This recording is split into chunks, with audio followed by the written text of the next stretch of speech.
City Lights. This next song I'm going to do is a song from the last album, but one, an album called Heart of America. And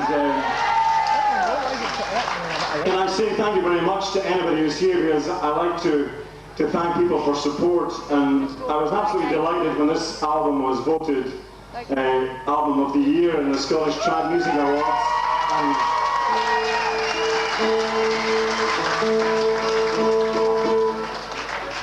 And it's a real compliment to everybody involved with the album, and I have to say, for me, it was tremendously exciting to have that kind of support, so thank you very much. The song is the title track of the album. Next song I'm going to do is a song called In the Heart of America. And it's a song that really looks at America throughout history and what America has meant to various people at different times throughout its history. And it's kind of good, bad, whichever way you look at it. But whatever way you look at it, it is also a place that was very important for people traveling to find their own kind of freedom and often run from oppression. So I wrote this song when I was over there, traveling across the States, and I visited Ellis Island, and that was really the spur for writing the whole song, because I suddenly became aware of just what a big thing it was for people to arrive in that place, coming into the mouth of the Hudson and seeing the Statue of Liberty in Ellis Island, and having the courage to look for new lives. Heart of America.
Thanks so much.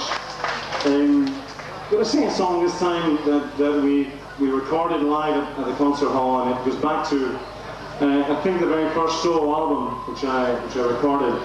The song I wrote with a really good friend of mine, the very first Runrig's original keyboard player, a guy called Richard Chairns. It's a song that I wrote for. I wrote this song for somebody actually I've never met in my life, and I wrote this song for my father's. A guy called John Allen MUNRO, and he was a young man who went across to be engaged in the conflict in the time of the Second World War, and he was killed when he was 18 years old at St. Valery. And I didn't get to know him at all except through letters that I found, and I kind of got to know him a little bit through his letters home to my grandmother, and also to some things I read about him in the papers in a magazine called the London Illustrated News that had an article about this person who was called the Garden Boy. And as I read the article, I discovered that this story was entirely about my uncle, who was actually the garden boy in one of the big gardens in Skye. And I wrote this song really for the family as a dedication and a memorial to his very short life. And I called it The Garden Boy.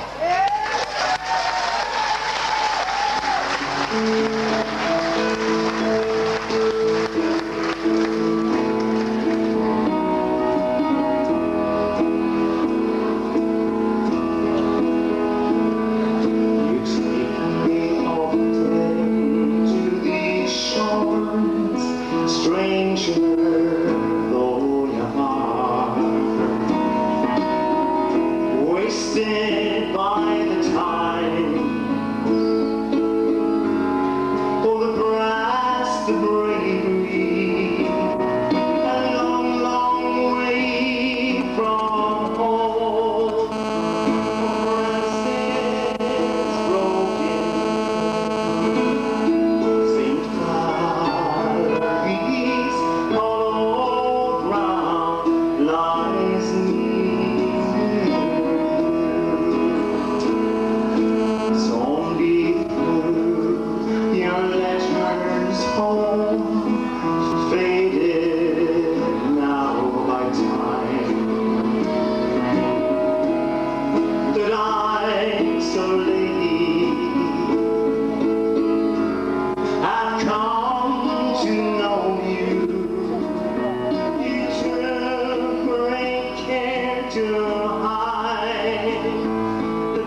gentleman on guitar, on my right, Mr. Chaz Stewart.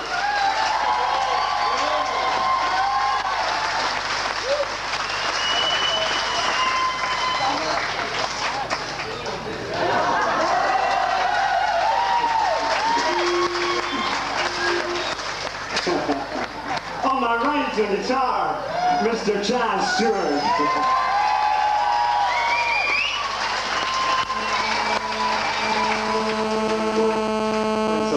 Chaz in the spotlight. Chaz comes from Balachrulish, which is very, very close, not very far up the road.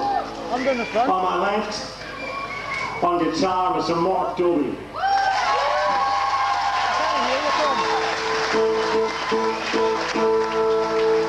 I'm doing the front. What are you? This next song is a song, it kind of carries on to some extent You missed dance called on the theme of the last song, but this song's about a man who came from the land of the Uist and who was kind of traumatized Listen anyway, man. himself, and he became a long-term patient in a hospital in Inverness for the mentally ill, and he was there all his life. And he was very much misunderstood, I think, because he became virtually mute, non-communicative, but he used to make these amazing weavings using rough wool and grass and leaves and things from the grounds around the hospital and the farm where he worked. And he made absolutely amazing textile objects that have now become recognised really in their own right as incredible works of art. And I wrote this song because I was really struck by the kind of loneliness, perhaps, this man being misunderstood and nobody understanding really what he was all about. And he's left us this legacy of amazing work. This is dedicated to Angus McPhee from Uist, the weaver of brass.